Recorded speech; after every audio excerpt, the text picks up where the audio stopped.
everyone, this is Coach Charles, and I'm here with Charles Coleman Jr., TV commentator, and today we get the awesome privilege to talk about this epic, amazing movie, The Black Panther. Now, I will say this, Charles has already got the edge on the movie, because I actually went online today to the movie, and it was crowded. When I got to the booth, it was sold out, and because I had to make this segment, I couldn't come back, so I'm really depending on Charles and my research and everything, and so we're here to talk about it. And if y'all wondering what's this around my neck, well, this is my Black Panther necklace, and they actually believe Black Panther necklace is just going to be just as iconic as the Superman S on his chest for comic book lovers and of course Marvel lovers and everything. But it's really not my Black Panther necklace. It's actually a Ratner ring, which you do martial arts with, so it's something, that I train with, and these are my Black Panther moves.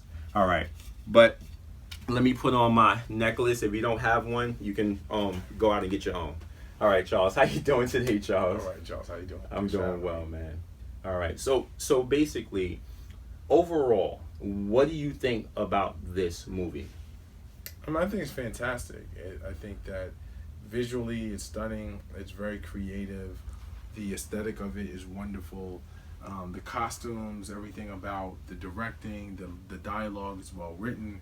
A lot of strong performances from different actors. But I think beyond the actual substance of the movie, there's a lot that can be gleaned from it, particularly for people of color, at a time when many of us are looking for an alternative that's going to make us smile, that's going to make us laugh, right, that we can hold on to, that we can look up to, that we can sort of emotionally invest into. And I think Black Panther represents a lot of those things on a number of levels. So it's not just about the fact that it's a great movie and that it's well written and that you have these awesome performances and this great storyline and incredible dialogue. It's that it represents so much more to so many more people. And a lot of that comes through with when you watch the audience's reactions and when you talk to people who've seen the film and when you actually look outside of the theater once you leave and everyone sort of has that smile on their face and the big beaming sense of pride, you start to see that a lot more. Well, one thing I really like about the movie is that it seems like a type of movie that empowers, especially of people of our race and color. And I mean, like you said, strong actress and actors, and Ryan, the director, he did a great job and everything. I really appreciate Ryan, and the reason why I say that is because I watched a few of his interviews, and he talked about self-doubt, and he said, he had a little self-doubt and everything, and he said he hear these voices in his head like, "Is I'm doing it well?" I don't want to quote him, but I'm paraphrasing. You can look it on YouTube. And when I heard that, I'm like, classic case of psychology. We all have internal chatter that we deal with. You being a successful lawyer that you are, I'm pretty sure you have doubts and things you have to deal with. And and I have doubts. John Maxwell, he has a book called Failing Forward.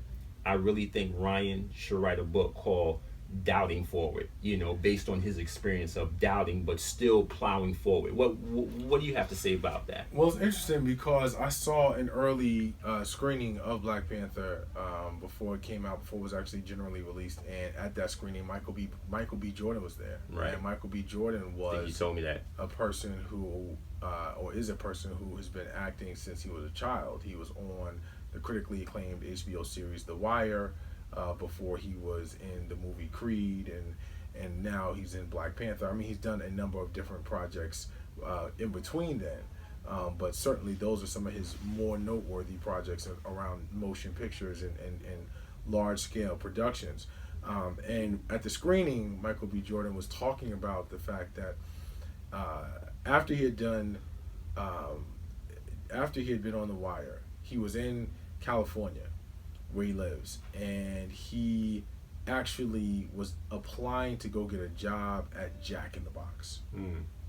And for those folks who don't know, Jack in the Box is essentially the McDonald's of California. It's a fast food restaurant. Okay. It's a fast food chain, and there were people there who recognized him, and they were saying, "Oh, you're here to apply? I mean, why are you here?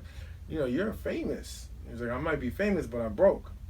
and sort of just going through that process and what it meant and those experiences around not necessarily knowing whether he was doing the right thing, staying the course. Maybe he should just switch up and look for another career path.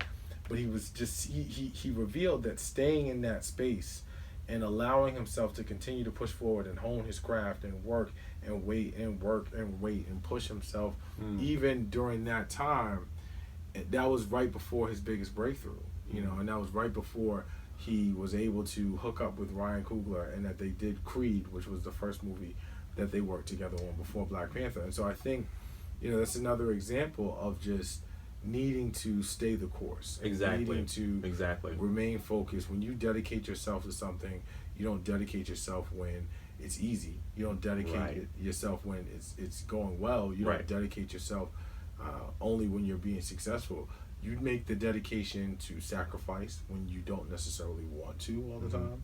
You make the dedication to do things when they're difficult. You make the dedication to continue to keep going even when you feel or you may wonder whether you're being successful, whether it's working. And I think that's ultimately what separates people who succeed from those folks who may not. Now, you brought up Michael B. Jordan. I really love the guy. The guy is an awesome actor, and I really feel he's gifted at his craft. And from my understanding and what I read, you know, Ryan called, you know, Michael to be on the set with him. And I think that was a great power move. The reason why I think that was a great power move, because they already had prior history based on Creed, you know, and now they was doing this Black Panther together. Now, I also read somewhere where Ryan and Michael B. Jordan, they collaborate a lot. And I can see why that happens, because they have great chemistry together, you know. So I think they're like a dynamic duo and everything, and I think they really probably play off of each other's strengths and everything and ride off of that.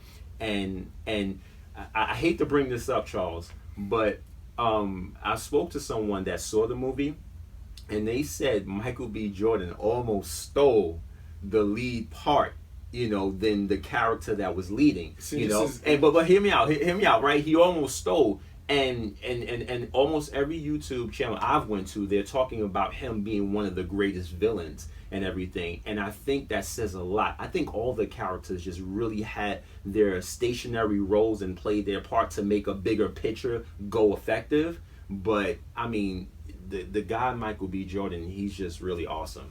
Well, I don't want to spoil it for anyone out there who hasn't seen the film. But certainly my position is that Michael B. Jordan steals the show. There's no question about it.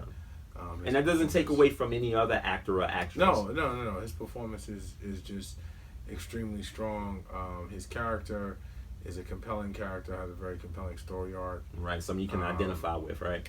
Well, you know, again, it's I don't want to give away any spoilers for folks who haven't seen it yet, but I do think that his character is not the typical villain in as much as, you know, he's just clearly evil and you don't understand why he has some sort of maniacal plot to take over the world. I think that the arc, his story arc, is well developed in Black Panther, and it's one that carries with it a certain level of empathy from the audience. Okay. And then you couple that with a very strong performance. And like I said, I think, you know, in a lot of ways, he steals the show. You know, he is one of the characters, if not the first character, that you walk away talking about. Wow. When you see this movie. Wow, and that says a lot. Yeah, well, you know, thanks for coming in, Charles. I really appreciate it and everything. I can't wait to see the show Saturday. I am. I also want to recall when you first saw the show and you told me about it. I said, how was it? Would you go back to see it? And one of your comments was like, I won't go back to see it 2 times. I'll go back to see it 5 times. Well, I'm going back again this weekend, and it'll be my 4th time. So wow. Super excited. Yeah. That's one thing about the film. It has a high level of rewatchability, but I'll let you find it out for yourself. Yeah, I will.